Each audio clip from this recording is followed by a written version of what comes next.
once again to Nerds with Alcohol. I'm Russ. And I'm Chris.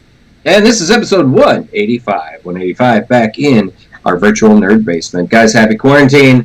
Hope you are getting by, doing what you got to do in this troubled times that we're all living in. It is a swelteringly hot couple of days or week or so in the wonderful city of Detroit. I feel like I'm living in Louisville again. It's crazy, right? Although today we've had like spotty thunder showers, and it was like one of those weird days where it's like sunny, and then 5 minutes later it's a torrential downpour with thunder and lightning. I haven't seen any of that. I've seen it on the radar when I've looked. And, but I haven't seen it. And tonight, just before I came down here, actually, I heard a little bit of a thunder boom, and I'm like, oh, hey, we might get a thunderstorm during the show. So if we cut out all of a sudden, that would be why. That's what happened.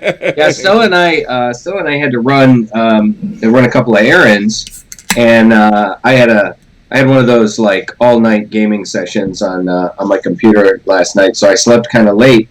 And what were you playing? We'll get to that in a little bit. It just reminded me of something I wanted to talk about. We had to run out and run a couple of errands, ran to Target, and had to get a new toaster. Ooh, fancy French store. Yeah, it's just so weird, man. I mean, like, we went to Target. Like I said, I needed a new toaster. Our toaster just up and died, and I was like, I want to get a 4-slice toaster, and I just don't want to like a 2-slice. And for what apparently there's been a run on toasters. Like the guy, like there was a bunch of them that they had displayed, but they didn't have them in the boxes. And I'm just like, well, that's weird. And I asked, you guys got any more in the bag? He's like, nah. It's like since the quarantine happened, people have been buying more housewares. They've been cooking more. People decided they needed toast. Yeah. Yay, toast. So I wanted to spend a little more, get a little, get a toaster that was a little nicer, but not. I didn't want to spend $70 on like the one that they had. So that was the thing. They either had an $18 toaster with 4 slices, or they had a $70 one. And I was like, shit. So I got the $18 one. Hopefully it'll last, but it's not like we make toast every day. But still, it was just like, I found it to be a little surprising, But anyways, we were driving home, and it was just like, it was sunny, and then boom, thunder shower, and like really coming down hard. And then I could see in the distance, it's sunny over there again. And then I let the dog out, and it's raining, and that you could still see the sun a little bit. So it's just one of those weird days. But yeah, super hot. It's going to be hot for the rest of the week. It's probably going to be hot next week, they're saying. Hope you had a good 4th of July, everybody. It is, as we record today, the 7th of July. And hope your holiday was a socially distanced one. Hashtag all nations matter. Yeah. I'll tell you, it's funny, like we've been seeing a lot of things about having to take a step back, states having to step back because of dumb shit that the public has been doing. And a lot of parties that were not socially distanced. A lot of things we're probably going to see a jump in further jumps. Like Michigan hasn't been as bad as some states, but we are starting. We were ramping up, and then we kind of went off, and we're kind of sitting right around that 200 to 300 new cases a day type of thing. I mean, we're not Florida, which reports 10,000 in a day, but still, it's it's worrisome. Florida had more cases in one day than any other state. Yeah, I think they were at entire thing. I think they were at. They broke a record at like 11,000 in one day. Yeah. So it's like I saw a meme that said, "America is the Florida of the world." Yeah. Yeah, I couldn't disagree with that. I really couldn't. Not right now. I posted a meme on Stella's wall. Actually, it said that watching the government's response to the coronavirus reminds me of how the Ministry of Magic responded to the return of Voldemort. Yeah. Yep. No, he's not back. He's not back. No. Nothing to worry about. Fine. Everything's fine. We're fine. It's good. We're fine. Everything's good. Nothing to see here. Nothing to see here. We're fine. Everybody, go back to your business. Oh, hi, Dresden. He's worried about me, apparently. It's funny because we're home so much he's gotten very used to us being home. So it seems to me that when we do leave the house, so particularly when it's both of us, he has extra amount of kind of stress and anxiety. Like when we come back, he's very glad to see us, particularly when it's both of us. Well, that's the thing. I mean, even when one of us leaves, he's still very This week, I have to go back into the office because I'm covering for my leader, and so it's because he's on vacation, and yeah, it's the first time in 4 months that the dogs haven't had one of us in the house.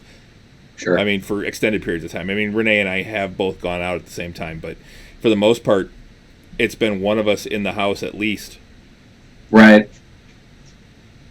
It's a little weird, it's going to be weird. I mean, he's usually pretty good about being in his crate, so I think he'll be fine when we finally both go back to work. But it is a little, weird.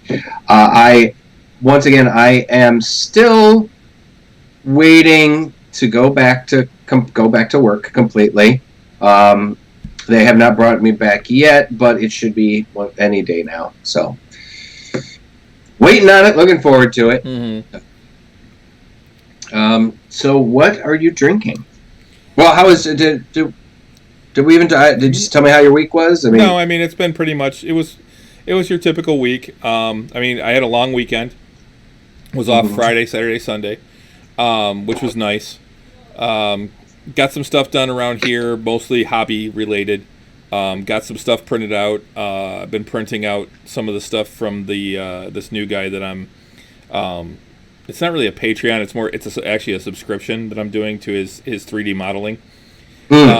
And the dude is amazingly talented. He's out of, I'm guessing, Eastern Europe based on the accent on the videos that he's had.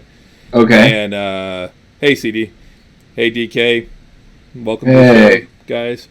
But yeah, his models are super detailed. I actually probably should have had one over here to show off, but yeah, and what he's doing is he's got these 3 heroes and he's telling their story through the models. So it's the first one is basically they met in a tavern. So he's got a bunch of tavern pieces like a bar and a fireplace and a table and things like that. He's got a bard that's playing in the tavern and a mysterious stranger that's sitting there with the whole hood up and the head down and the legs crossed type thing. And then the 3 characters. One is a half dragon because it's got a tail.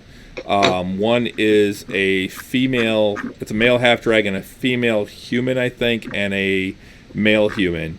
But they are just incredibly well designed and detailed. This second one, he's only done it for 2 months, and basically what it is every month he comes out with a whole new set. The first set was them meeting in the tavern, so it was all the tavern stuff. Plus, it was a goblin fight. So it's a bunch of different goblins, and a bugbear, and this big wolf creature, and things like that. And then this one is actually they're fighting undead in this. So he redoes the models for the 3 main guys, and they're like in action poses. Like the half dragon has like a great sword, and he's swinging it, and you can actually see like something coming off of it, like flames or like the wind type of thing. One of them's casting a spell.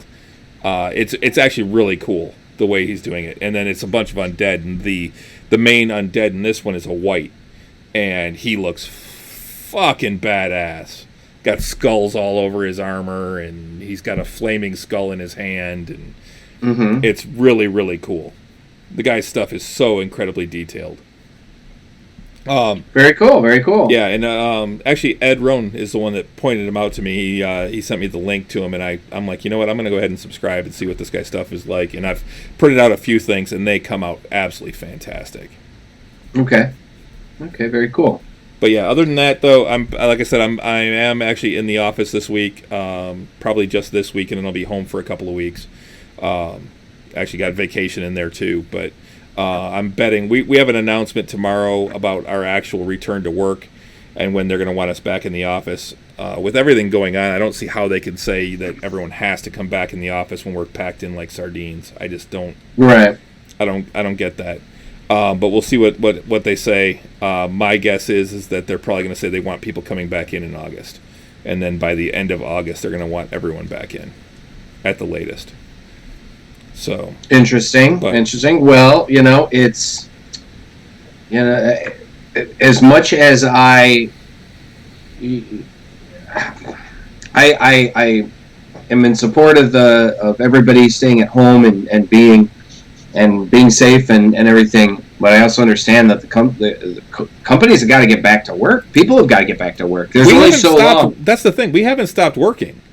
Sure, we're still working. It's just we're doing it from home. It's just that the upper management wants everyone in the building. See, and I think that's. I mean, if you can work mobily, then work mobily or work from home. I mean, it's. Looks like we were buffering there. Our videos. Oh, we're right. Yeah, we're having some video issues. Oh, okay. It looks like I'm having some internet issues. No, it seems okay from here. Well, anyway. It's the streaming side. I can see the green light or the red light. Sure. But, companies are going to want people to come back to work for sure. I think it is kind of silly to bring people back when they can work from home. Right like now, you yeah. are. So I don't know. I mean, I get it when the automotive industry or a company that's a production type of situation. Or like Renee with Bee Nectar. Yeah, exactly. She's a production. She works in production. Yep. They make shit. So, I mean, they are going to have to eventually go back to work. But I don't know. People like you, you could probably stay home for longer, man. I'm just kind of and they're talking about hiring 2,000 more people in the next 3 months. I have no idea where they're going to pack them in. Jesus. I'm still like I said, I'm still kind of waiting. I mean, it should be any week now. Probably going to go into the studio this week and just check in again. It's been a couple of weeks now. I'm officially done with unemployment as far as I know. So. So what are you drinking, man? I am actually drinking something. I was out at the store today, and I'm like, oh, man, what am I going to drink tonight? And I'm like, I got a couple of things I could drink, but it's not what I feel like. And I spotted this one, and I thought it was a different beer at first. This is a Founder's beer, and I thought it was Rubius, based on the way that the can's designed and everything like that. And then I looked at it again and realized it's actually a beer called Cerise, which is an ale with cherries. It is, that's the can. Okay, sure. I've seen that at the store, I think. It is 5.7% ABV. And it is a kind of a reddish color. It's not really red, but it definitely has a red tint to it. And it has a fruity aroma. It's not all fruit, though. It's got a little bit of a tang too. So this is actually the first time I'm ever having this. I've only had a couple of sips. Let me take another sip here. Yeah, I think I've seen that at the store. That one. Probably saw it at the bottle shop I go to. It's pretty good. It is not overpoweringly cherry. Oh, good. Okay. Well, I was kind of hoping for something more like a Crike, which is a very cherry Belgian beer. Kind of tart cherry. This doesn't have that. It's got like the cherry up front, and then it kind of goes into a little bit of a dry, almost bitter finish. Very much more beer-like finish. So you get like the cherry flavor up front, and then like the beer finish.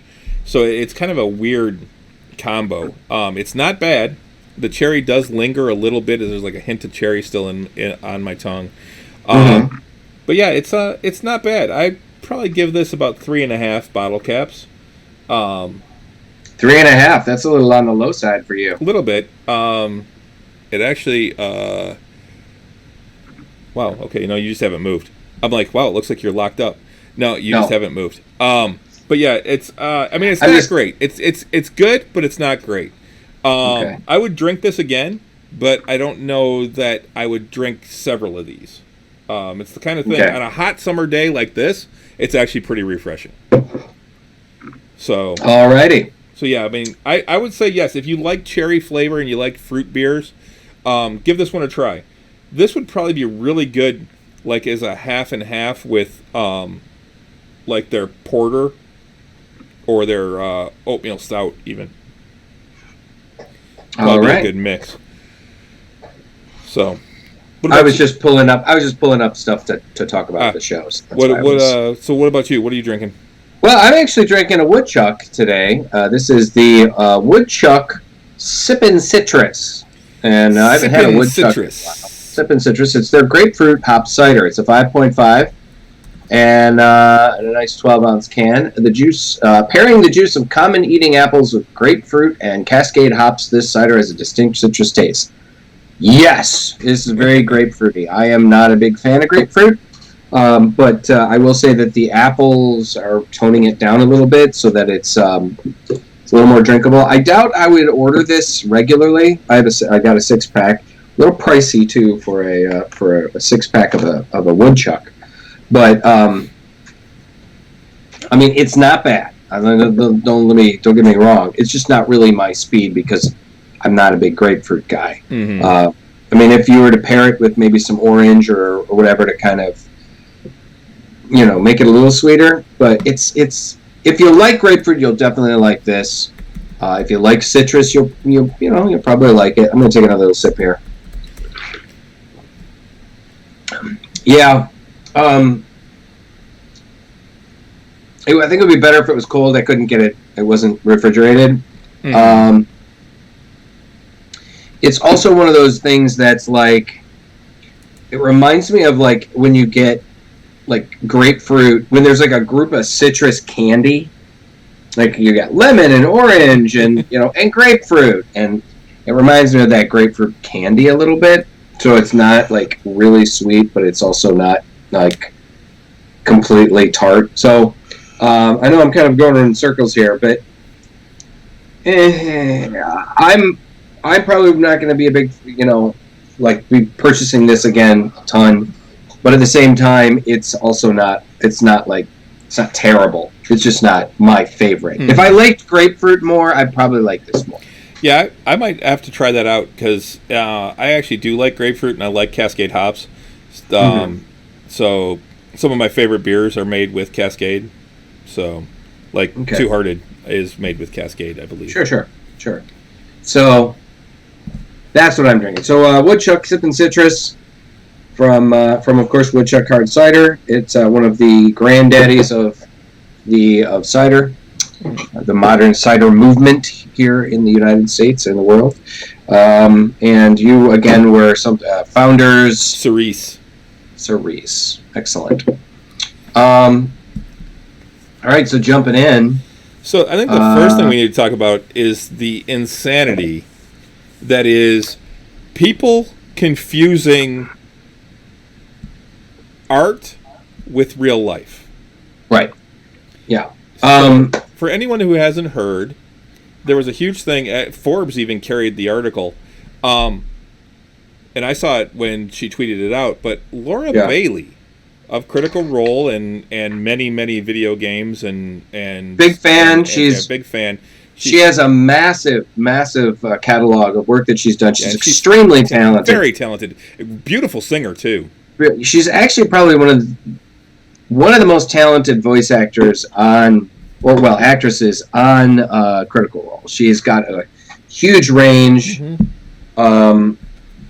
She's really quite good, and she does a lot. She's one of my favorite characters on the second season too. Jester is just Jester's great. I mean, she's one of those ones like she can be hard to recognize sometimes. Mm-hmm. She does in Star Wars: The Old Republic. She does the voice of Kira, I think it is. Yeah, she does one Jedi. One of my favorite Jedi companion. She does a voice of one of the characters in the last chapter of Uncharted, where it's a Well, it uses a couple of the side characters as opposed to Nathan Drake, and his brother is in it, and then she plays one of the characters. Yeah, we talked about it a little bit because she does the voice of a character is actually a black woman, and she is obviously not a black woman. So we kind of talked about that a little bit. They're like, I don't know if that's really kind of an appropriate thing. And this was long before all the Black Lives Matter stuff and everything was going on, and all of the protesting and stuff. So, but anyway, she is one of those voiceover actresses that it can surprise you. It can surprise you because, like, if it's Travis, you might recognize him. He's got certain timbres and certain tones. Yeah, we were just talking. I just started Spider-Man and realized that I recognized the voice of Kingpin right in the beginning. Right, exactly. Same thing with Matt Mercer. Although he has a lot of range and can do a lot of different things, he also has a few fairly distinctive tones that he uses somewhat regularly. So, like I was playing Pillars of Eternity, and I went, "Hey, that's Matt Mercer. I recognize that voice." Laura Bailey is one of those ones where you may not recognize her at all throughout the whole game. So she is in the game Last of Us 2. She does a voice, one of the main characters actually in the game. And something happens in the game that they've kept pretty spoiler free in all the stuff that I've seen, including Laura. She even blacked out some stuff in the tweets she got because it was spoilery. But she's been getting death threats because of something that her character's involved in the game that has people so upset. Right. It wasn't like hundreds. It was like half a dozen. So, but it's still, that's enough to make people go, hey, wait a minute. Yeah. What the fuck, man? Now, there has been a vast majority of support. Oh, yeah. Like, literally thousands of tweets in support of her and support of Naughty Dog and stuff like that. And Naughty Dog has come out and condemned all the tweets and said, look, you can't be doing that. Yeah, exactly. She's an actress. Right. She's a very talented actress. Right, exactly. And a mother and a friend. Yes. And I mean, she's like, all of her friends on Critical Role came out in huge defense of her and stuff like that on Instagram and on Twitter. Now, there have been some complaints about Last of Us 2. It was a hugely successful opening weekend. Mm-hmm. One of the biggest opening weekends for a video game, particularly a video game sequel. It outsold the original. Particularly in Europe, it's doing extremely well. A friend of mine did say, though, there are some people that have been really upset about the game. One of the reasons being that apparently there are times in the game where you have the opportunity to kill dogs that are used as guard animals. Mm. Now, in almost all the situations, you have the opportunity to stealth around those dogs because they're utilized as like a early warning system, like a security system, and so you can stealth around them. You can do that, take that choice to do that. But there is apparently one point in the game where you have no choice, and it's part of a cutscene actually, where you have to kill the dog, and then right after it shows like a cutscene of the character caring for the dog and having and caring for it as like it's a pet, and then later you have to kill the dog.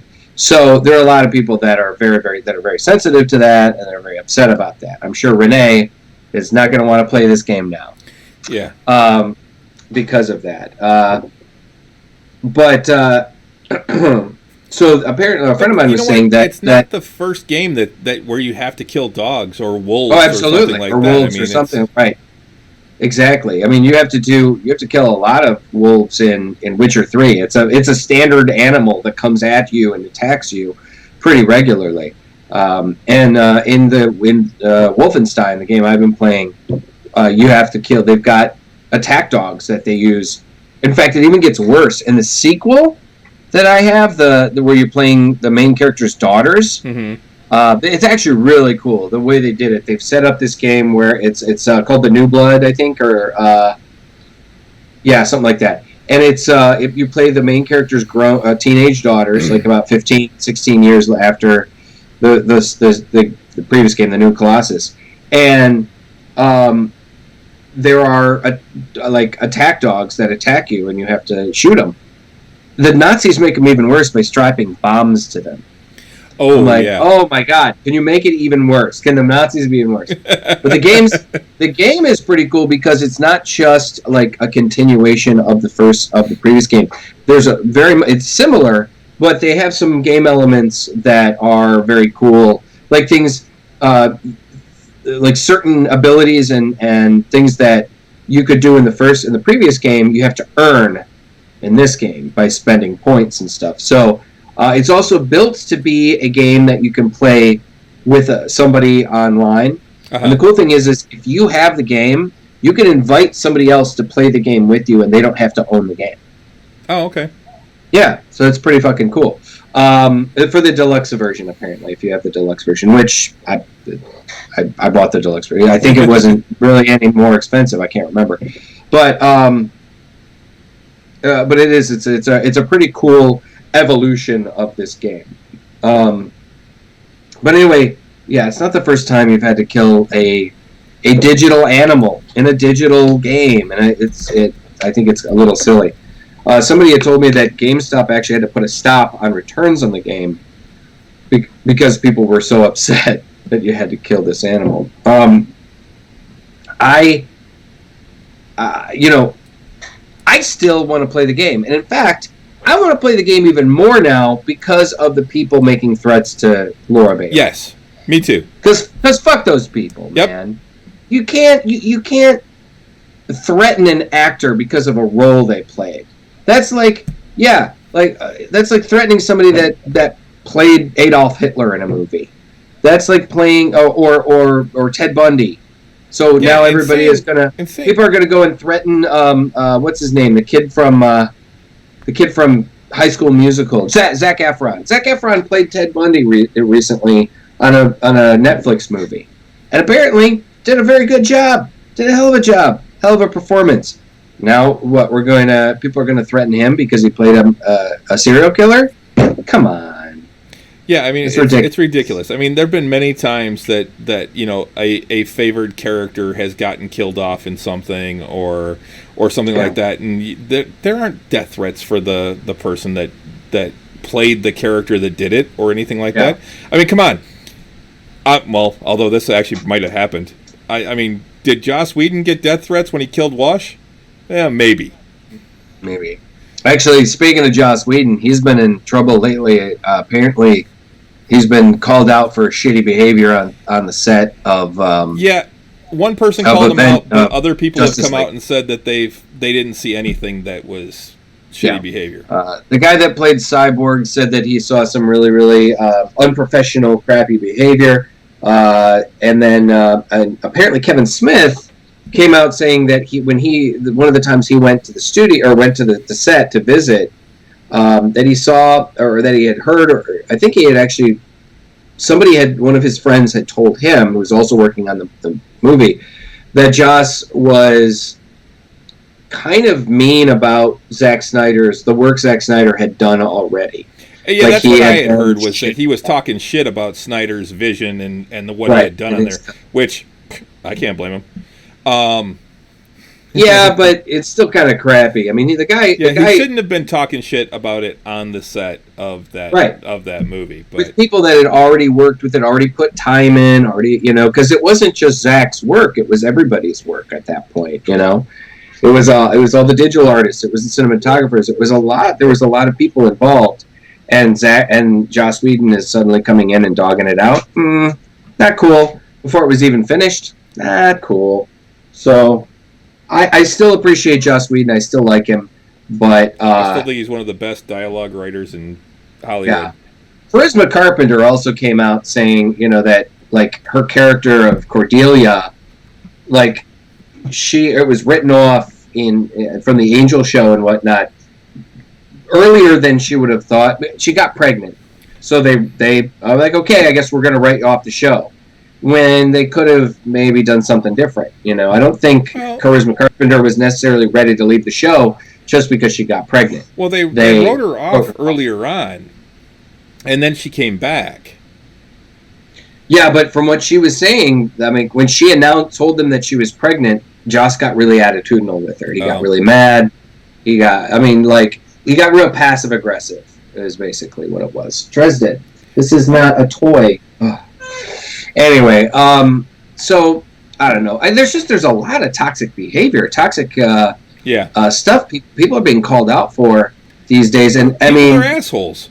People are assholes, and I mean, I think sometimes people are. Some of the stuff is just people being too sensitive, but largely we're learning that some of the people that we revere are moody artists and are shitty. Can be shitty.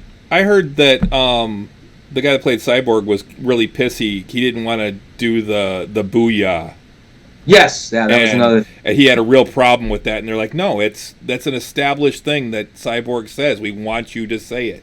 Well, it's an established thing, particularly in the cartoon. Yeah. And he just was like, particularly in Teen Titans and the Teen Titans Go and Teen Titans cartoon.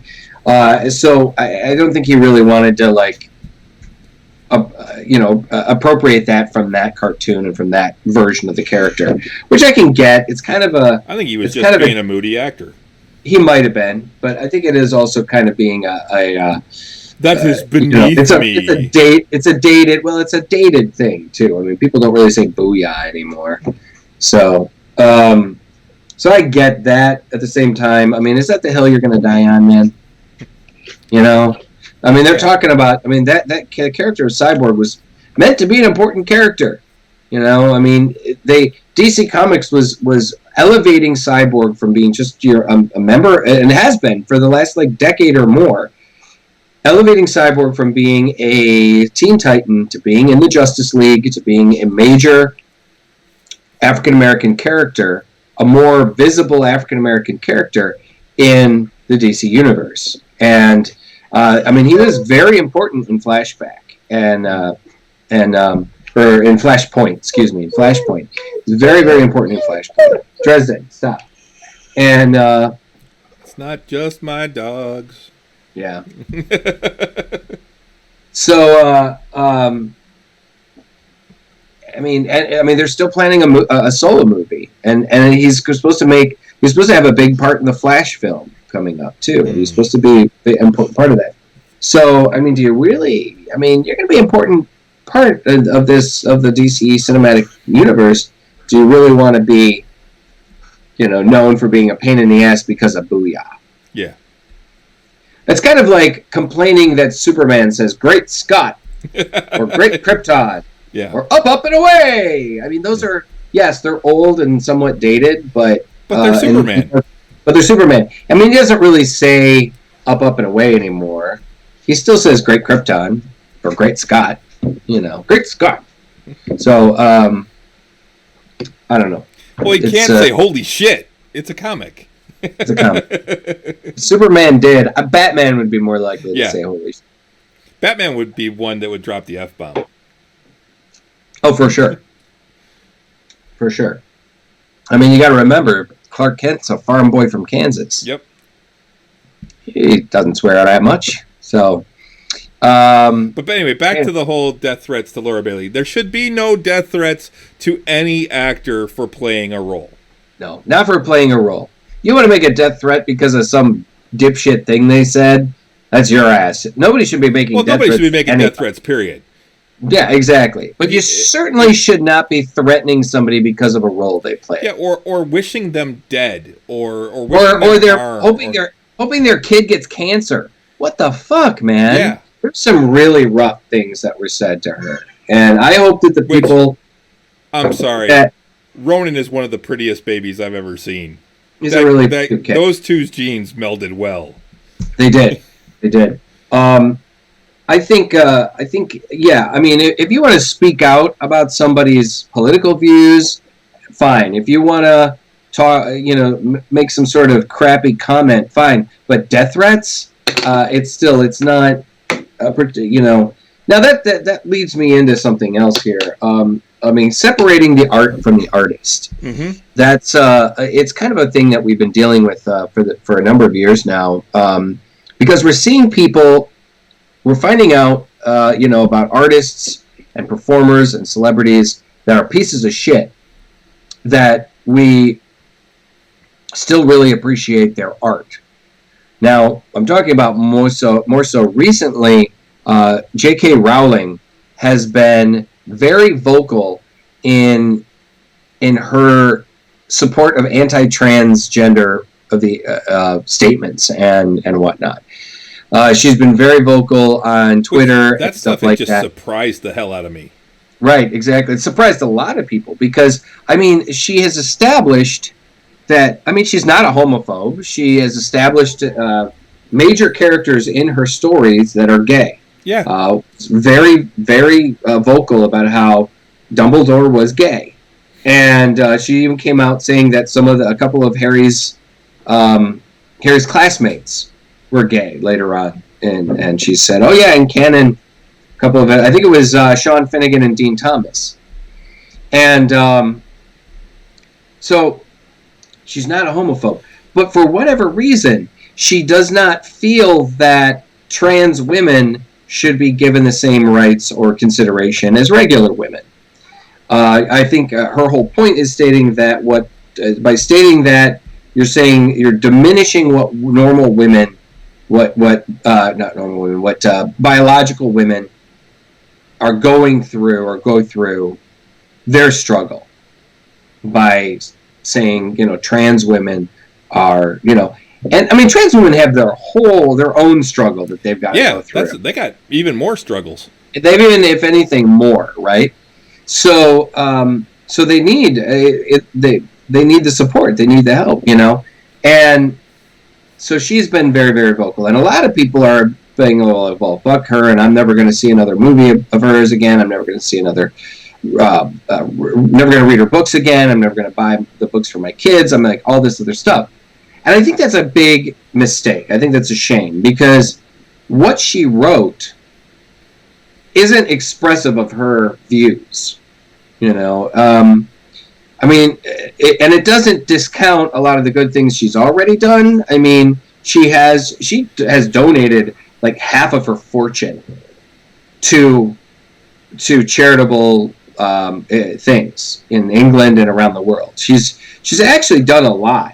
Like she was one of the richest, I think she was the richest woman in England and one of the richest women in the world, and has essentially given away at least half of that, her fortune that she made from Harry Potter to charitable stuff. Now she's still extremely rich. She's still like richer than fucking God, but I don't know. It's like I think we need to sometimes we need to separate the art from the artist, particularly because how many artists that we found out later on were kind of shit people.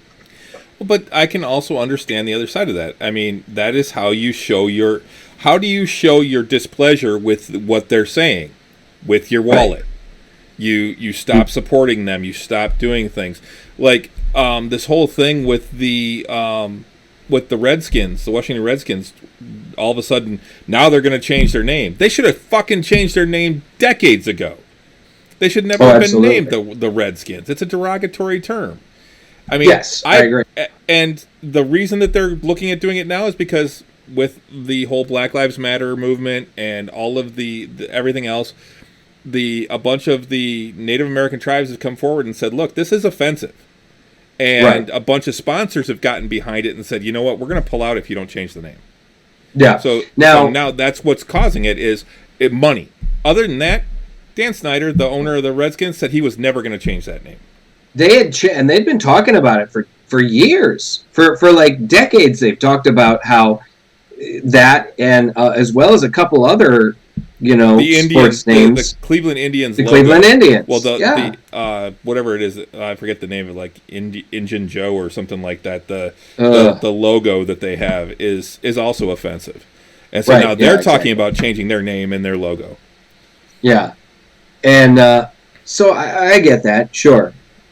I just think that we need to consider things like they talk about Pablo Picasso was an arrogant ass. But he's still considered one of the greatest painters of all time. There was there's a lot of artists of that era were either a little crazy or they were arrogant, they were nuts. Okay, as an excellent example, Michael Jackson, it has been clear and it has been come out more and more through the various documentaries that have been made that he was a child molester. He was a pedophilic child molester. And yet his music is still played on the radio and he's still revered as the king of pop. Bill Cosby. Now, Bill Cosby, on the other hand, he's still alive and he is in jail. But it was revealed that he was a rapist. That essentially he drugged women and sexually assaulted them. Now, a lot of his TV shows have been taken out of circulation. You really can't. You don't see like the Cosby Show on Nick at Night anymore, and that kind of thing. People still kind of revere him as a comedy legend, and there's a part of me that is kind of sad, feels bad for the other people that worked on his show, like all of the other actors that did a great job on the Cosby Show, Felicia Rashad and Raven Simone and all the people that contributed to that show.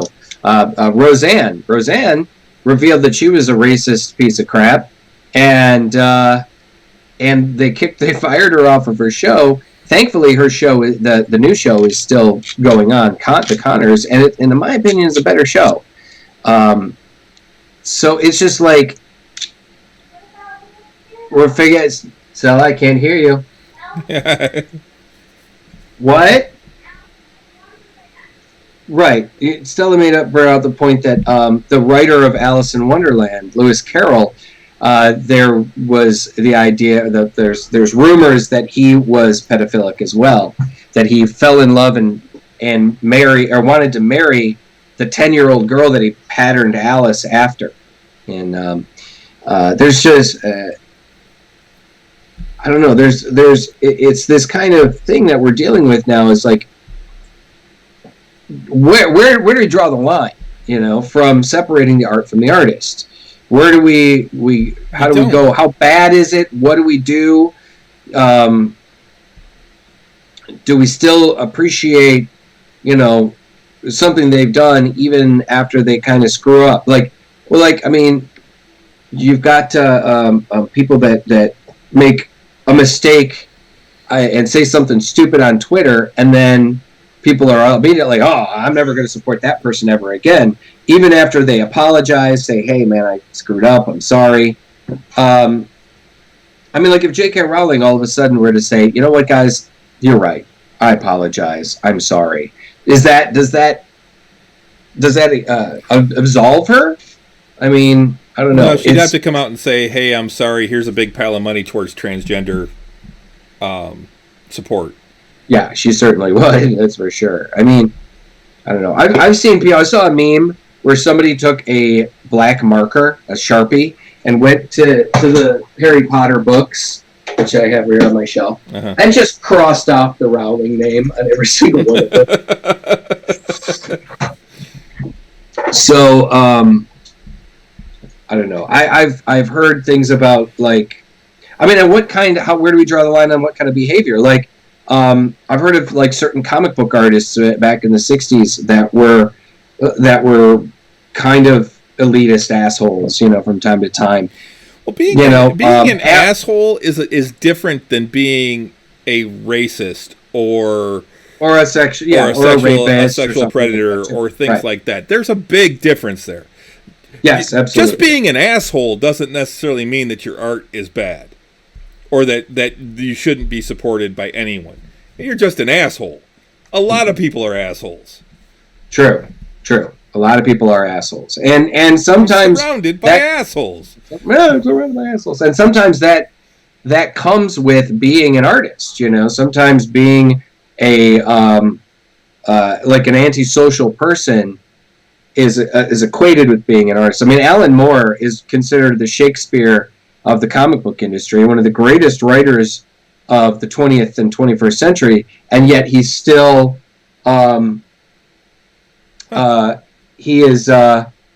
he's an antisocial kind of jerk a lot of the times.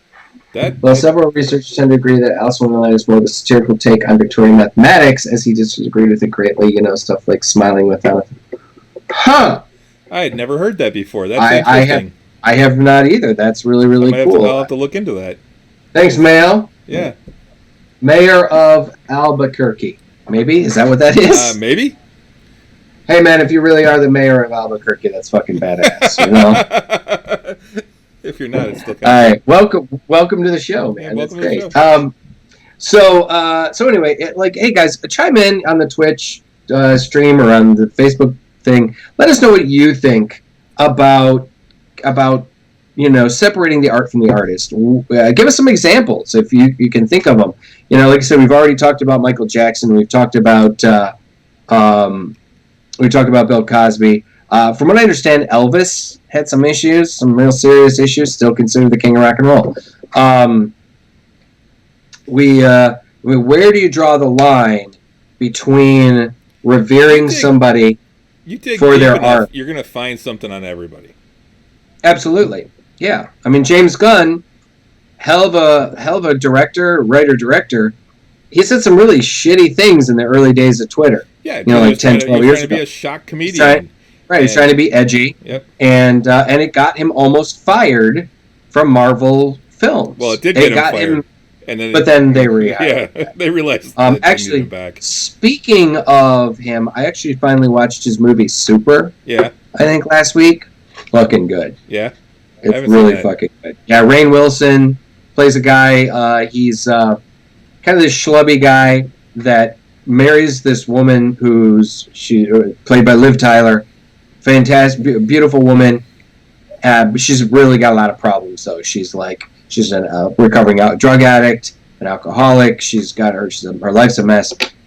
She leaves him for her drug dealer, basically, and he has a flip out, essentially, and decides to become a vigilante.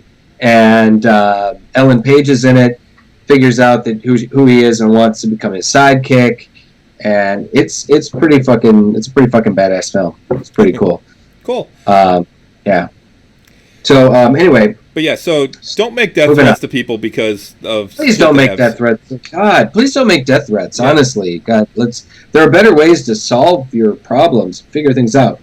Unless they're a Nazi, and Nazis. Yeah, fuck Nazis. Fuck Nazis. So one of the things I just want to touch on real quick before we move on to other stuff, something that we talked about last week that I brought up at the end of the show, that crazy rumor about Lucasfilms possibly doing away with the last trilogy. Yeah. They have actually come out, and Lucasfilms has actually come out and said that they are not going to be doing that. There is no way they're doing that. Which, of course, they're going to say no matter what, even if there is infighting inside, which I don't doubt that there is, because I have to believe that there is a large contingent of people inside of that organization that want Kathleen Kennedy out. Oh, I would have to say that's probably the case. I know the fans do. The fans want her out, and they want Favreau in, just because of one season. In one season of the Mandalorian, Favreau has become the fan poster boy of the Star Wars universe. They want him in charge of everything going forward because The Mandalorian was so much better than any of those three movies. I would have to agree, honestly. There you and I definitely see eye to eye. It was The Mandalorian was hands down some of the best Star Wars we've ever seen. It was spectacular. And honestly, I think the one of the worst parts of that show is the child. I think it takes away from a lot of the stuff that he's doing. I mean, I understand what's going on there and what they're doing, but I honestly think that that's actually one of the weakest parts of that show. Was just the child? Yeah. But the child is kind of the whole impetus for the Mandalorian to change. Yeah, but I don't see. That's the whole fucking reason. I don't see it. I don't see that he needs a reason to change. He's a Mandalorian. Okay. It's kind of the impetus of the show, man. I understand that, but I still think that it's like the weakest part of the show, because there's too many little cutesy moments that I don't think need to be there. All right. If you insist. I still love the show. And I have a little child sitting here on my my desk. Renee made that for me. Yeah. I don't have that. I have a quarantine. She was learning to crochet and I don't have that. I have a Mr. Meeseeks. But yeah, so they are not going to I'm Mr. Meeseeks. Look at me. Sorry. Anyway, so yeah, if I think that'd be great, honestly, if Favreau took over any further Star Wars movies and whatnot, the production, that would be fucking great. So good. I'm honestly glad. I think they just need to move on. Just keep going. We need to move forward on Star Wars, not back. We do, but I also believe that Kathleen Kennedy needs to go. She's done her thing. Now get her the fuck out and let somebody else take over, because the shit that she pulled with the last two, I think I think she is one of the reasons that the Star Wars franchise is stagnating and failing in the movies. I think they need somebody new in there that's actually a fan to take the franchise forward. Whether that's with the High Republic, I would love to see Old Republic stuff. I would still love to see a Kenobi series, or at least a Kenobi movie. I would love to see a Yoda movie. Well, from what I understand, it's still in the works. Yeah. They're still working on that. So yeah. But anyway, so moving on though. Okay, so did you have something you want? No, go ahead. You can go ahead. All right. So last night, I reinstalled, because I've been on this big. We have all been on this big D&D kick lately. First of all, the other night, it is the summer sale on the Steam summer sale, which I was going to bring up. And it's a big deal. There's a lot of stuff. It's always dangerous to my wallet. I spent a couple of bucks on Tales from Candlekeep: Tomb of Annihilation. Oh, I was looking at that one. It's fun. It's cute. It's very D&D esque, as in you do have to roll a 20-sided dice for almost everything. It's very turn based, but it's very simple. It's somewhat simplified. I wasn't sure about the graphics and stuff when I looked at it. It's all right. They're all right. The camera is static, so that's a little bit of an issue sometimes, but. Overall, it was fun. It's a fun game. You can do a mission or two, save, come back to it later, whatever. It's a nice walk away from game. But it made me go, I remember that the Dungeons and Dragons MMO Neverwinter was free to play. So I had an account I don't know, 8 years ago. I still have it on my computer upstairs. Do you really? Yeah. So I reinstalled it, and I was like, "Yeah, you know what? Let's give it another try." One of the things that frustrated me about it is it was free to play back when I was playing it. You could buy a subscription if you wanted. I think I was playing it when City of Heroes ended, because I was looking for something to replace City of Heroes, and nothing could replace City of Heroes for you, dude. Nothing could replace City of Heroes. No, I'm so happy it's back on this free thing. So anyway, I keep watching Chuck, and they keep having displays of City of Villains in the store and stuff, and I'm like, I love that. I love when City of Villains came out. Yeah. So anyway, one of the things that frustrated me though with it was there were so many microtransactions in Neverwinter. Every dungeon, they supposed to say, yeah, it's free to play. Well, the free to play content was so minute. There was you could get through the first. There was the first maybe 15 to 20 levels, but it went up to, at the time, level 50. You could get through the first 15 to 20 levels, and then after that, there was very little for you to do without paying for it. And there's a difference between pay to play and pay to win.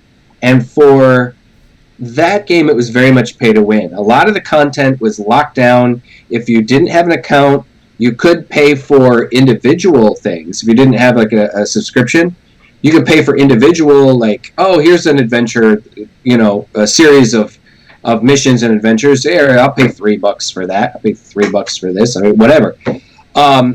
Now, from what I can tell, they've adjusted that. They've changed things where almost everything is available to you. It's just, like, content-wise, what you pay for are extra things like character concepts and character classes and things like that, and races. Like, you can play drow and tiefling and orcs and humans and halflings and half-elves and dwarves, but if you want to play a dragonborn, you got to pay for that. That's part of an expansion. If you want to play a Githyanki or Githrizai, that's part of an expansion. I'm not quite sure. I still have to look into it. I'm pretty sure that all the expansions, like, they have a Descent into Avernus part, and they have a Ravenloft section, story arc, and stuff like that. I don't think those are, like, pay-for exclusives, but I do think that you can't get to those until you're much higher level. One of the cool things about the game, it does seem like that there is a ton of high-level, like, content. Yeah. Like, particularly once you that still play it, they've been addicted to it. I can't get them to play like MechWarrior or anything because they're too busy playing Neverwinter still. Sure. Once you level up, or once you, like, max out your level, there's still a lot of stuff to play. In fact, there's different story arcs and things that you can go to, and campaigns that you can't even touch until you get to 60th level or more. So it was cool. Like, I ran into Jarlaxle. I ran into Minsk, from the Baldur's Gate games, just walking around the beginning part. I was like, oh, cool, Minsk. Okay, I love Minsk. He's one of the most popular, one of the greatest, like, NPCs they've ever made for a D&D game. So anyway, that was what I kind of played until, like, almost dawn this morning, because I was just like, wow, hadn't realized how much fun that game still is. It has a lot of fun. It's an obscure Simpsons reference, but you got it right. Yeah. All right, cool. Cosby is the most successful serial rapist in North American history that we know, whereas James Gunn was an edgy dude a while ago. So yeah, I think he's right. I think it does depend on the context of severity. Yeah. I think we're going to have to see how this is all going to play out with J.K. Rowling and how much she's going to get, how canceled she's going to get. Yep. So anyway, like I said, Neverwinter. It is free to play on PC, on Xbox, and on I know it's PC and PS4. It's Xbox, but I'm not sure if it is Xbox. Yeah. Okay, so it is free to play, and apparently they took a lesson and they learned, like, nobody wants to make massive constant, microtransactions. It seems like basically, like, a lot of these games, you buy a certain, like, a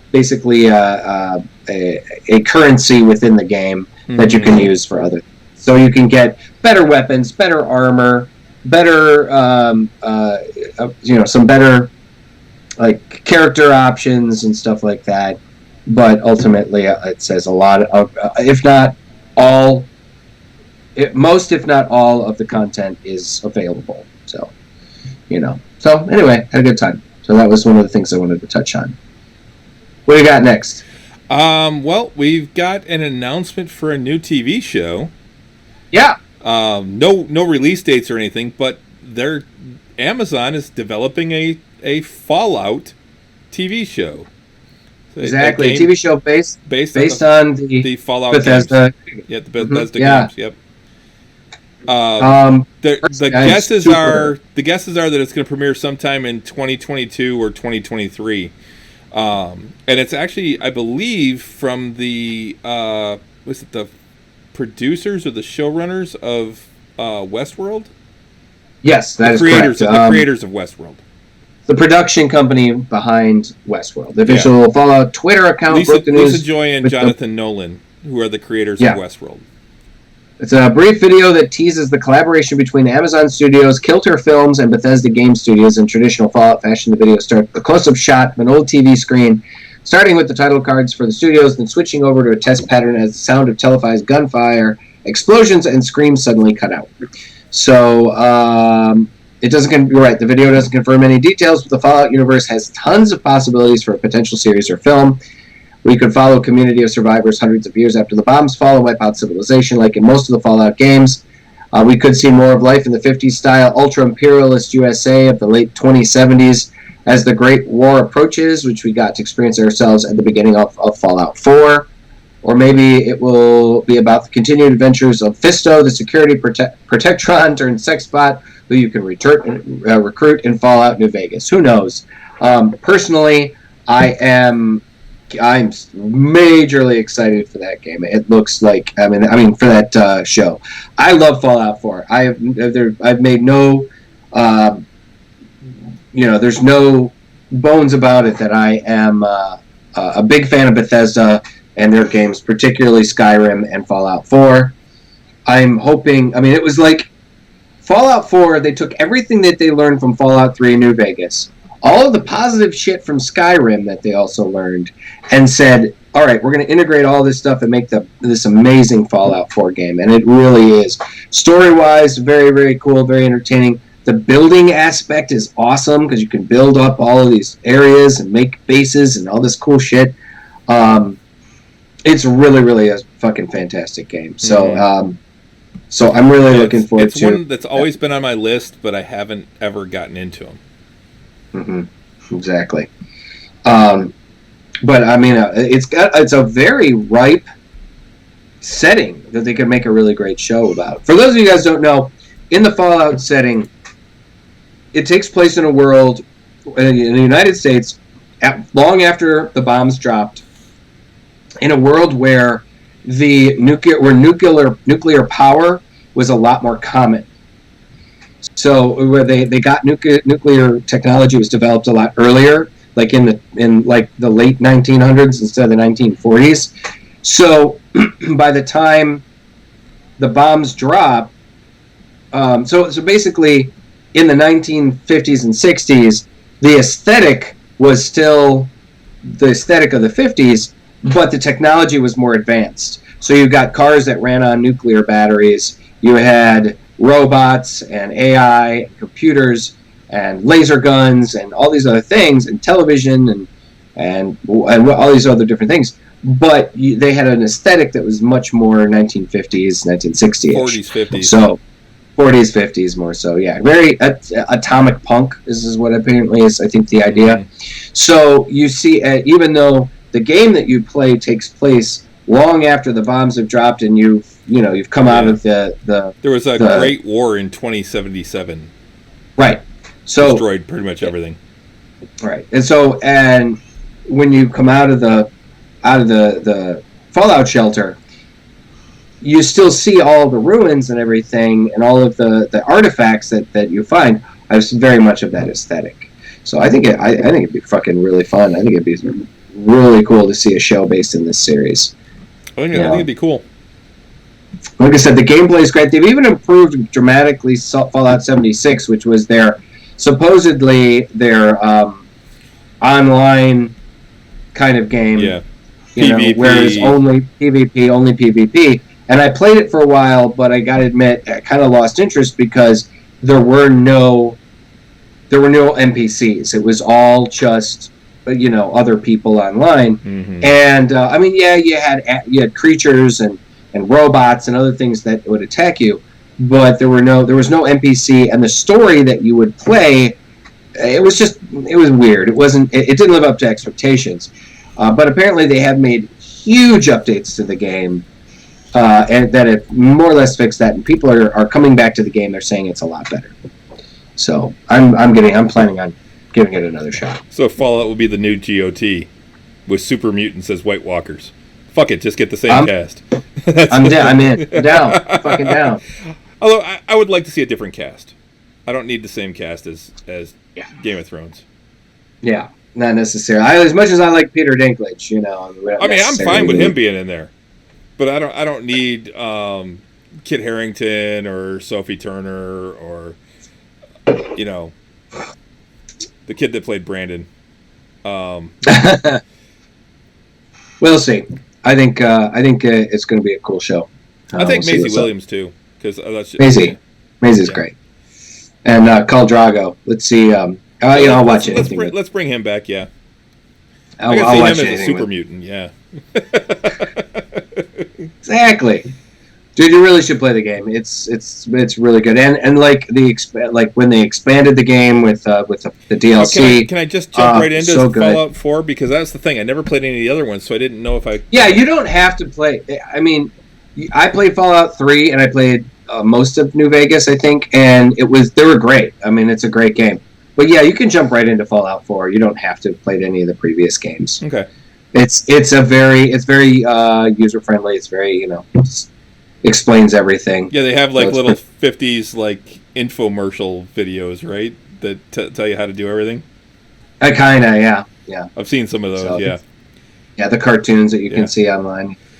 So go ahead. No, I was gonna say. So one of the other things we talked about this a few weeks ago, that because of San Diego Comic-Con and the New York Comic-Con being canceled due to COVID, DC is going to do their Fandome. Right. On August 22nd. It's going to be free. It's going to be online. It's available for fans for 24 hours, and they're going to have a bunch of stuff. And they said that basically one of the things that they're going to be, they're going to feature panels and announcements for every aspect of DC Comics based media. And then among them are 24 different movies and TV series currently in production. Wow. But on the official website, it asked for fan questions regarding the 2 secret films, which of course suggests that at least 2 mystery projects are going to be formally announced at the event. So they've been talking, and they said the options for secret film, this is all from the Nerdist, the options for secret film 1 and 2 have been removed once sites such as The Direct noticed them, but they were definitely there. Seems like the cat is out of the bag.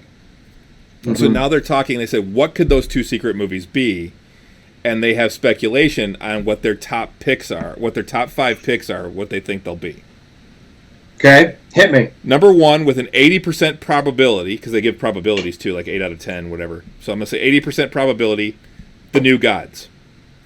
Okay. This is a live-action film based on Jack Kirby's seminal saga, was announced at the beginning as being in development a couple of years ago, with Selma director Ava DuVernay at the helm. Last year, she recruited Mr. Miracle writer Tom King to join her as a screenwriter. Not much has been said about the project since then, but it would not be shocking if Warner Brothers formally used the Fandome event to announce production and a release date for a big screen adaptation of the Fourth World Saga. Zack Snyder's Justice League might not be the only place that Darkseid shows up in. I had a rumor too that a New Gods movie could be a way to bring Henry Cavill back into the role of Superman. Because he's expressed, he said, I'd love to play the character again if I can. Yeah, I've heard that he wants to play. He's perfectly happy just continuing to play Superman. Right. So the second one, with a 70% probability, Green Lantern Corps. Oh, yeah, God. Says, although Green Lantern series is coming to HBO Max, produced by Greg Berlanti and Jeff Johns, there are still plans for a live-action big-screen adventure. It's entirely possible that the HBO Max series is a prelude to whatever Warner Brothers and DC plan on cooking up as a feature film. It could be that the streaming series focuses on just a handful of lanterns, while the movie features a big outer space team, similar to Guardians of the Galaxy. This DC Fandome event might be the best place to announce a much larger Green Lantern-based initiative involving both TV and films. The next one, with a 60% probability, Batgirl. This is another film that has been in development seemingly forever. It started with a live-action film that Joss Whedon, as we talked about earlier, would have directed, but he dropped out after a year. Then a new screenwriter was announced, Birds of Prey's Christina Hodson. But since that announcement, nothing much has been heard about the project. Now might be the time to change that. Barbara Gordon is one of DC's most high-profile heroes who currently doesn't appear in live-action media. And it seems like it's high time to correct that. Rumors suggest that a returning Michael Keaton might act as a mentor to her in a potential film. But while Batman should appear, Babs has never been one of his Robins. She was always more of an inspired by the Dark Knight than actual partnered with him.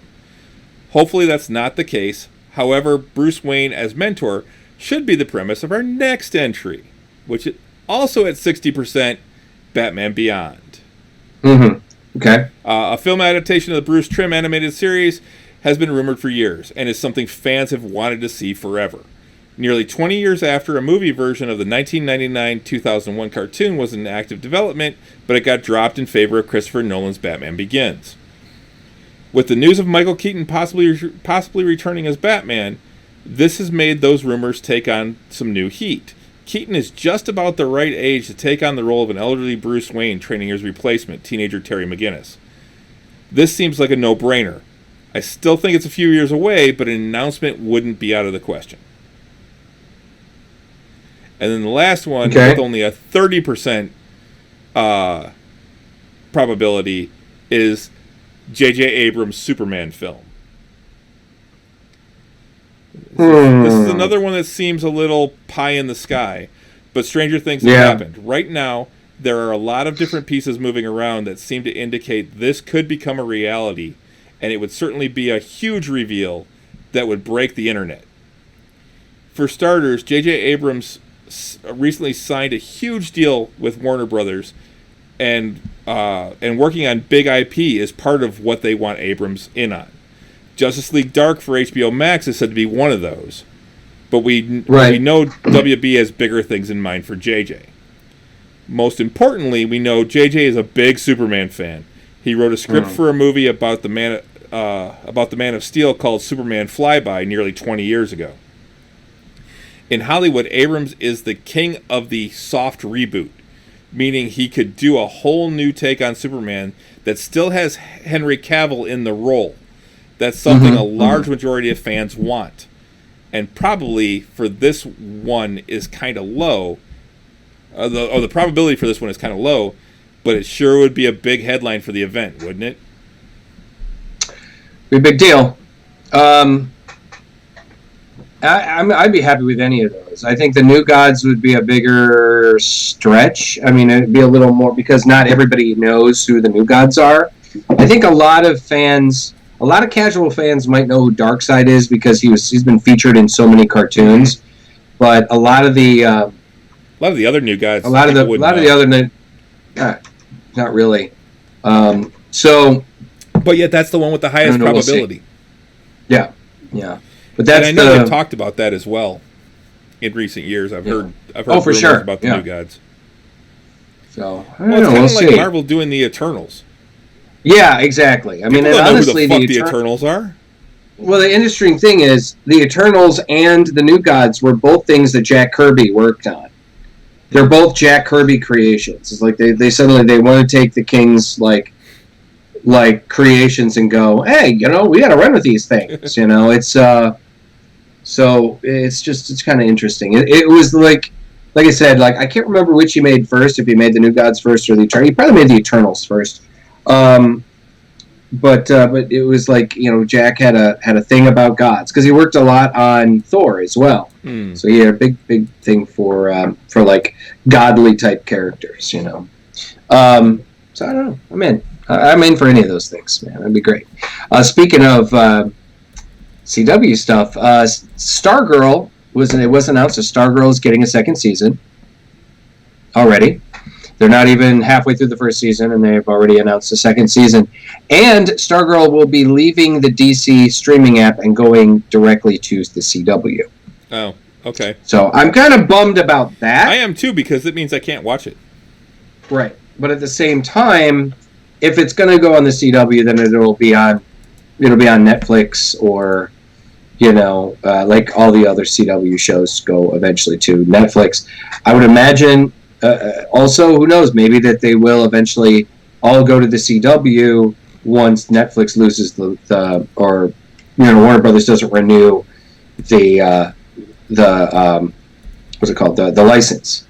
Maybe they'll all go to HBO Max eventually. Who knows? We'll see. So anyway, I was happy to hear that. Now, speaking of online stuff, now they were talking or online convention type of stuff. Now the Wonder Dome or whatever it is that Warner Brothers is doing with DC and everything, going to be a big deal. Going to be a huge deal. I'm really excited about it.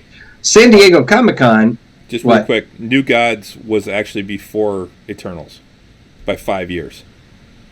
The New Gods first appeared in February 1971, and the Eternals' first appearance was July of 1976. Oh, interesting. Okay, so, but like I said, Jack Kirby was heavily involved with both of those things. Mm-hmm.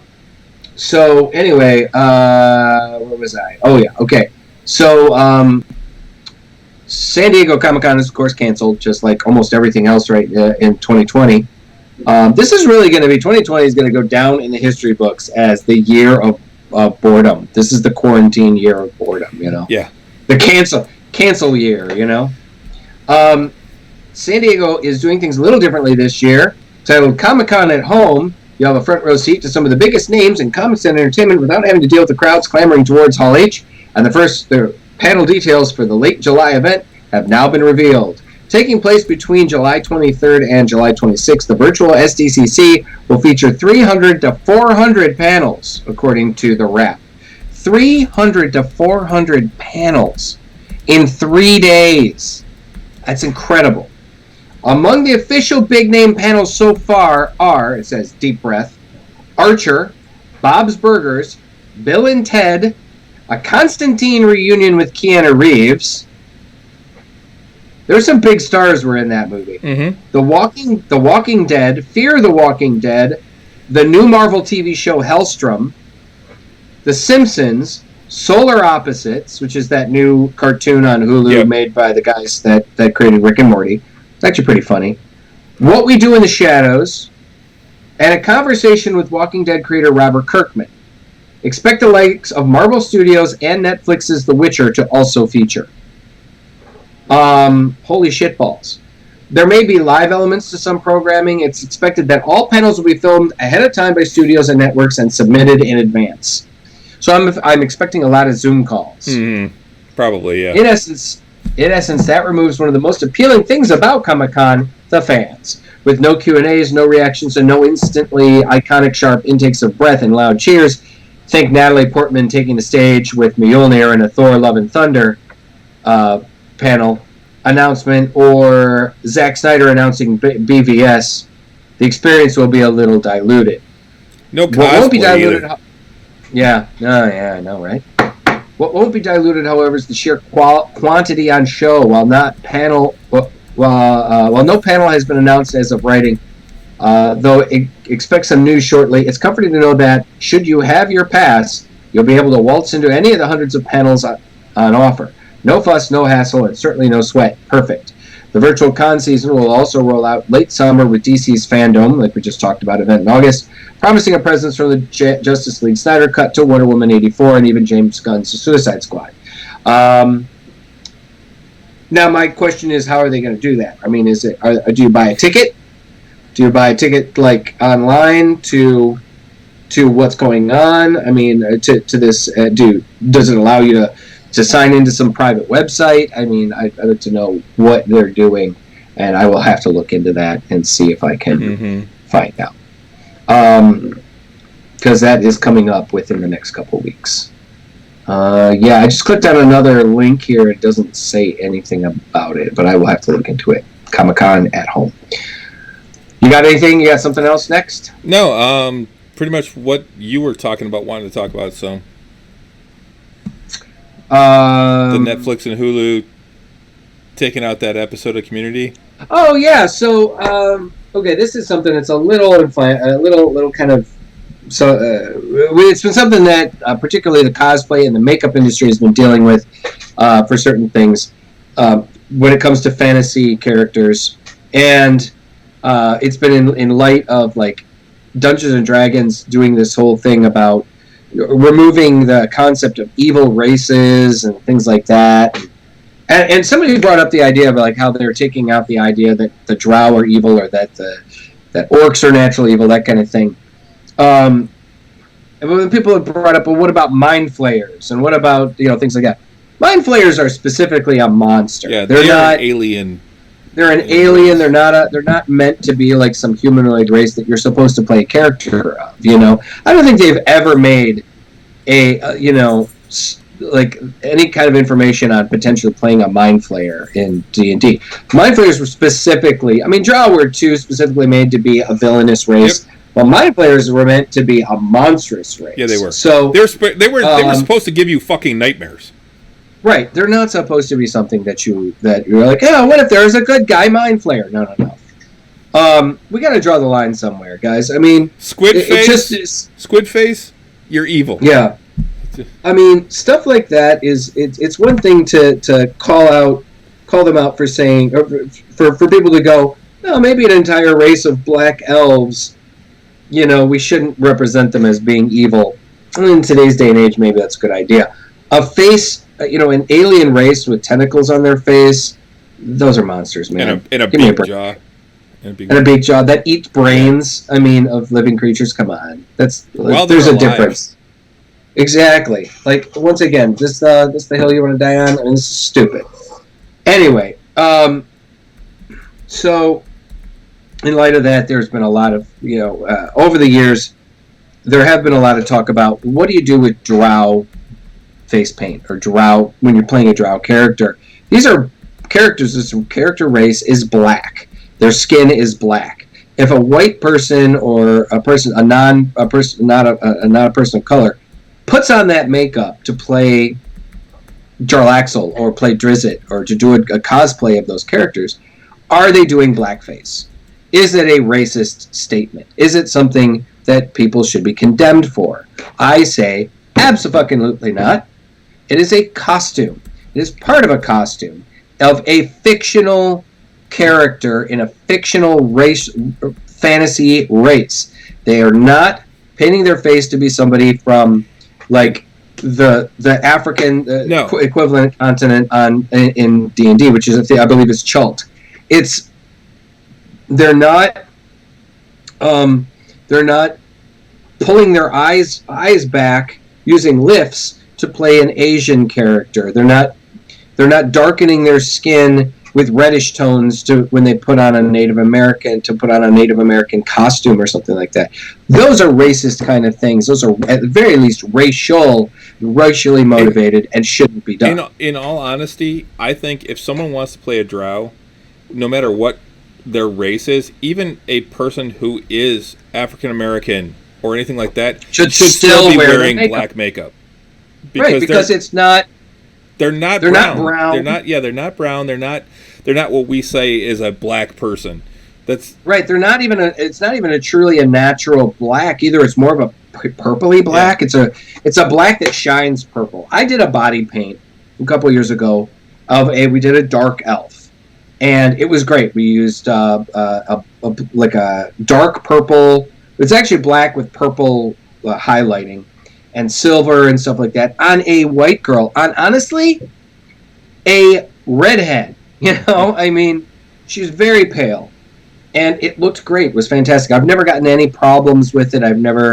Maybe it reads more purple. I don't know, but this is not a racially motivated kind of thing. And I bring all of this up, is because Netflix and Hulu who both carry the show Community, one of my favorite sitcoms, they have taken off one of the arguably considered one of the funniest episodes of the show, which is the show called Advanced Dungeons and Dragons, where they play D&D with a guy who's depressed because his nickname is like Fat Barry or something like that. And so he's depressed and he's ready to kill himself because he has got this horrible nickname that was given to him by one of the other characters on the show. And so he's ready to kill himself. They find out that he's a big, big fan of D&D. So they get together and they have a D&D game with him to try and get to know him better and to become better friends with the guy and convince him that he shouldn't take his own life. It's hilarious. Abed, the character of Abed, runs the game. He's a really good DM. And one of the characters does drow face makeup. Does drow makeup. And it's actually the Asian American character that was in The Hangover. I can't remember his name right now. He's actually a real doctor. Ken. Ken Jeong. Thank you. Yeah, Ken Jeong. He shows up to the game in a white wig and the makeup and ears, and they even address it in the show.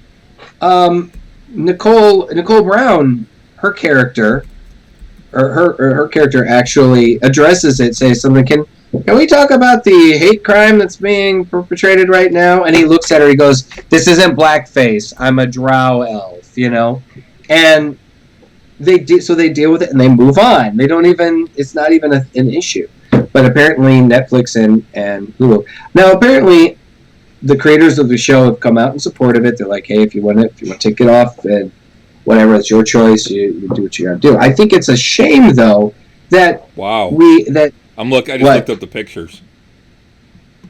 Yeah, I mean, it's not. He went full on black makeup. It's not blackface. He's not doing some kind of racist or racial kind of thing. And I think people are like, they're reacting to just what they see without knowing any of the backstory or any of the back thing. But even if you look at it, you go, he's not pretending, he's not wearing makeup that is like, he's not wearing brown makeup. He's not trying to make himself look like he's an African American or anything. He's got pointy ears and everything. And he's got pointing ears. And he's got a white wig on. It's silly. So I just think. I know that there are times when, yes, particularly in today's day, where we've got a lot of these very strong feelings going on right now. We've got a huge international movement to change the systemic racism in our culture and in our society and in the toxic aspects of this. But guys, we got to keep it in perspective. They're cosplaying a mystical creature from Dungeons and Dragons. It's not, I darken my skin with makeup when I put on my ogre costume. I use different brown tones and stuff like that. And nobody would ever look at that and say, I'm trying to make myself look like I'm black. It's just absolutely just ridiculous. And I just think anybody that would look at somebody in drow makeup and say, hey, that's racist, is being ridiculous. Being absolutely ridiculous. Yeah, green face is still cool. It's still good. Green face is fine. Green face is totally fine. Yeah, you can still be an Orion. You can still be a Martian. You can still be an orc. You can still be an orc. If you want to be an Orion, it's best to be, half naked girl. Apparently, Orion side girls. So I want to get to a couple of things before we go. Andorian's still good too. So blue. Andorians, yeah. Blue skin's good. That's where Blue Lives Matter, right there. Jesus Christ. I saw a tweet the other day that was saying it was something like, "What do you mean Blue Lives Matter?" That's some straight up like Avatar shit. So I got some quick hits before we go. I posted close to time. I posted on the Facebook page. They just recently announced a video game company just recently announced a new Werewolf the Apocalypse and Vampire the Masquerade video game due out later this year. Werewolf the Apocalypse Earthblood has a release date and gameplay, and Vampire the Masquerade Swan Song has emerged from a long absence with a CGI teaser. Now, this is not to be confused with the other Bloodlines 2. I was going to say, wait, Bloodlines 2 is coming out. No, apparently this is the year. We're seeing a huge resurgence in White Wolf property here. So the Nacon Connect event has made today into a great day for World of Darkness video games with extremely long titles, both of which are headed to PS5. Both are headed to PS5 and Xbox Series X, as well as PC and current gen consoles. While the new Werewolf game got a delay from its previous 2020 release window to a February 4th of 2021 release date, the new look-at gameplay will get you ready to rip and tear for Gaia. I haven't looked at the trailer yet. I just kind of reposted it. The first gameplay trailer for Werewolf the Apocalypse Earthbloods reveals all 3 of your protagonist forms. You can use weapons as a human, sneak around and move with the agility as a wolf, and transform into a muscle-bound, rage-fueled version of the 2 as a Kranos form. As you might expect, the trailer spends the most time in that 3rd form. See, the thing, I wish they had made all 5 forms, because if you, in the original Werewolf game, a werewolf took on 5 forms. There was the human form, the, kind of wolf-manish form, where it's like he's just kind of bigger and hairier and stronger. There was the wolf form, the Kranos werewolf, big, huge, like, anthropomorphic wolf form, and then there was the dire wolf form, this huge wolf. That was less known. I never played Werewolf. Yeah. It's a great game. The Kranos form lets you take on a whole group of enemy grunts and even their mech suits that have big aliens, power loader vibes at once. The arcade inspiration comes through loud and clear as you leap from one enemy to the next, catching whole groups with your claws and dodging attacks with inhuman speed. There's an early teaser for Vampire the Masquerade Swan Song, which is not to be confused with Vampire the Masquerade Bloodlines 2. Embrace the role of 3 vampires, weave between their intertwined stories, unravel fact from fiction, and make choices that define the future of the city of Boston. So, cool. The CGI trailer for Vampire the Masquerade Swan Song isn't so direct about its violence, but it's no less bloody. So, you guys want to check those out? I can't wait. That's going to be great. Let's see. Just so you guys know, the Final Fantasy VII Remake Part 2 development has been affected by COVID-19, but it won't have a big impact in the long term. Apparently, the production team has gone mainly home and been working from home to work on it. So, it is a coming. Let's see. That was about the San Diego thing. Zack Snyder says there will be no compromises with his Justice League Snyder Cut. It is going to be his vision. Apparently, the 2017 vision had tons of compromises. This one is going to have no compromises. That's what he's saying. So, be excited for that. The Lord of the Rings TV show is set to restart filming in New Zealand. So, they're going back into work. I didn't realize they were doing a TV show. Yep, Amazon. Oh, okay. Well, yeah, because Amazon's doing everything now. Amazon is like the biggest network out there now, I think. I think it's Amazon. You know what? It might be Netflix. Let me see. Filming has begun on the Lord of the Rings series with Jurassic World Fallen Kingdom director J.A. Bayona humming the first 2 episodes. A Return to Middle-earth has already been confirmed with Amazon commissioning a 2nd season.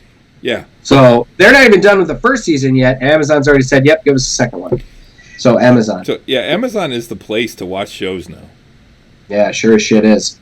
Rockstar is doing an open-world VR game, is in the works, according to LA Noire, the VR Case Files developer. So that could be badass too. A VR game made by Rockstar. I'd be totally in. I just got to get a VR set up.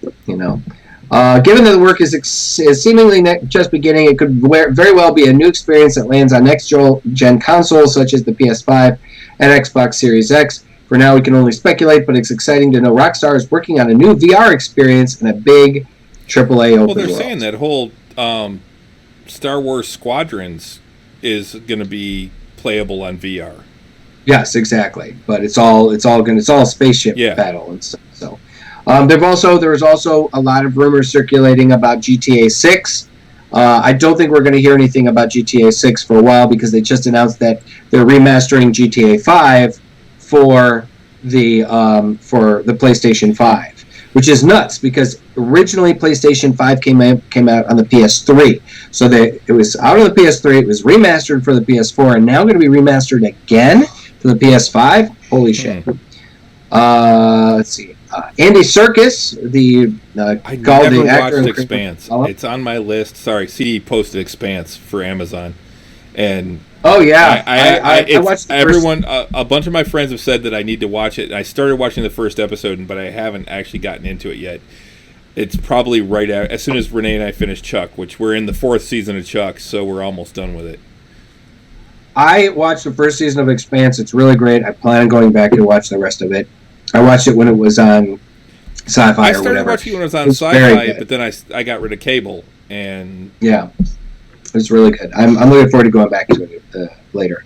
But yeah, Andy Serkis, the actor who played Gollum, is voicing a new audiobook for The Hobbit.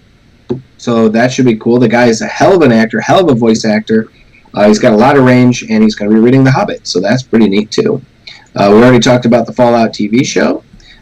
Suicide Squad Air, the first Suicide Squad movie, there is apparently an Air cut at Israel, and the director is trying to get the public to help him get it released on HBO Max.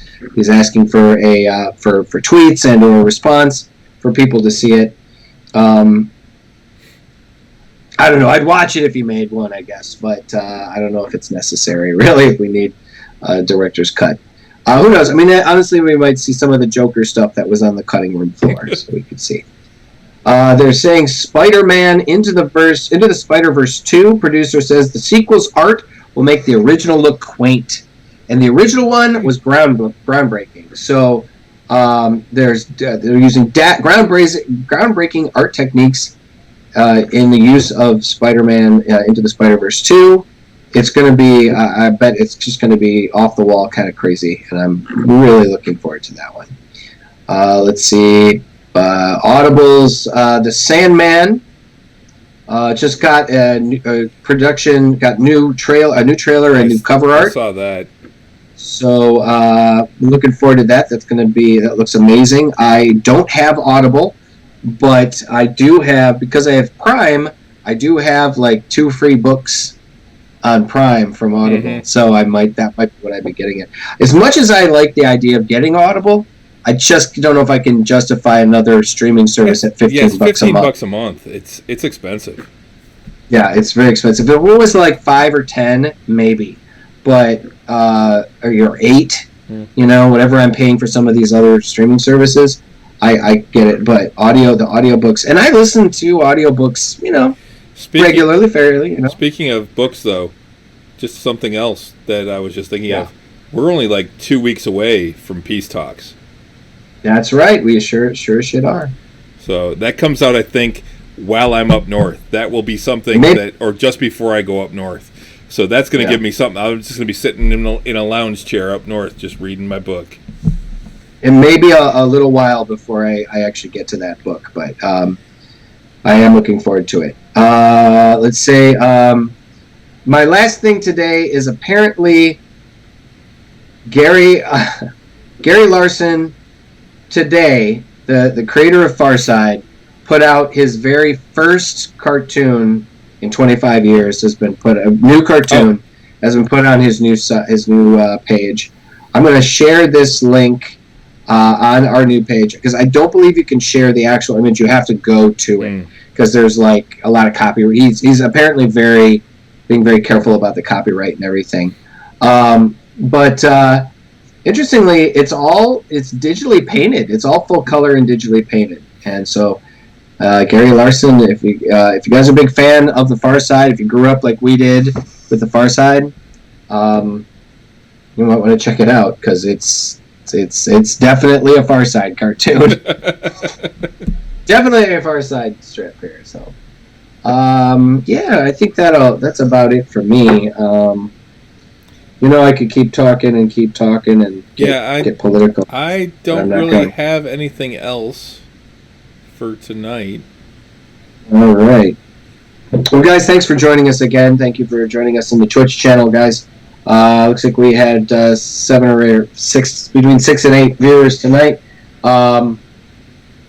Hey, great, cool, awesome. Yeah. Keep listening. Keep telling your friends about us. Thanks a lot to CD who comes back every week and hangs out and actually participates in the chat. Love it.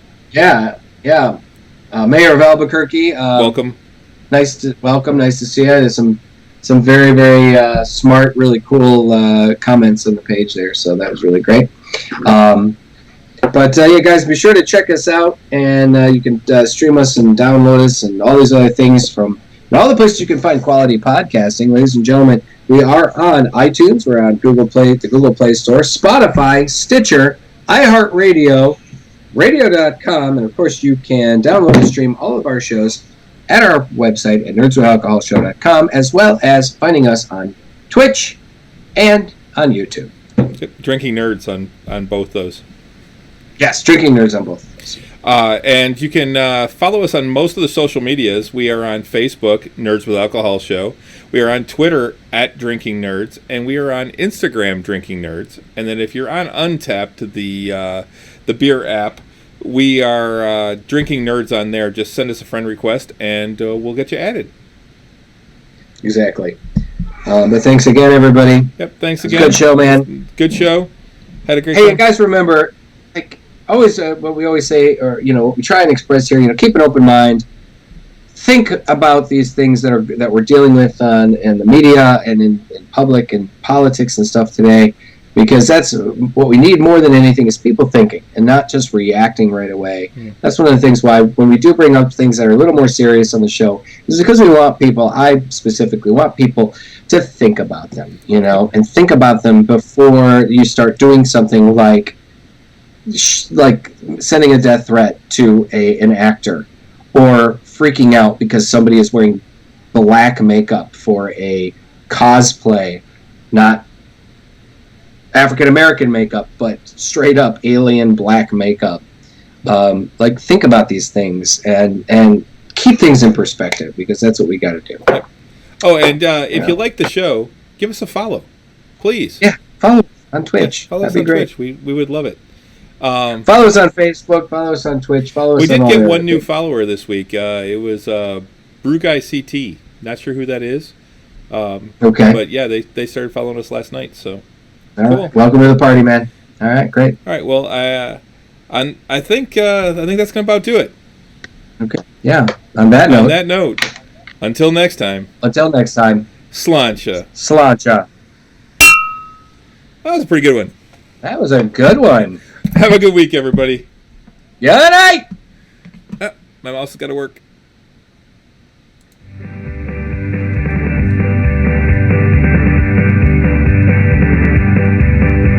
Well, I'd like to tell the story of the band, la la la la la la, how we came to sing and drink across the land, la la la la la la.